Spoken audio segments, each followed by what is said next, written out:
தமிழகத்தில் தேமுதிக மக்கள் நல கூட்டணி தமாக ஆட்சிக்கு வந்தால் விவசாயிகளின் அனைத்து வங்கிக் கடன்களும் தள்ளுபடி செய்யப்படும் என மதிமுக பொதுச் செயலாளர் வைகோ உறுதியளித்துள்ளார்.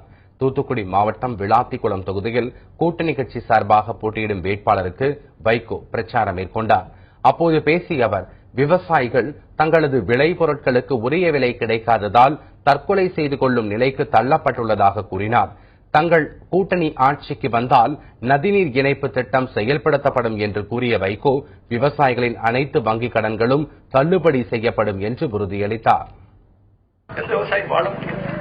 நாங்கள் ஆட்சிக்கு வருவோம், எல்லா கடனையும் தள்ளுபடி பண்ணுவோம். எல்லா கடனையும், அது கூட்டுறவு வங்கி கடனா, தேசிய வங்கி கடனா, நிதி நிறுவன கடனா, எல்லா கடனையும் கொடுப்போம். அது மட்டுமல்ல, நதிநீர் இணைப்புக்கு தான் நடந்த அதை நாங்கள் செயல்படுத்தி காட்டுவோம்.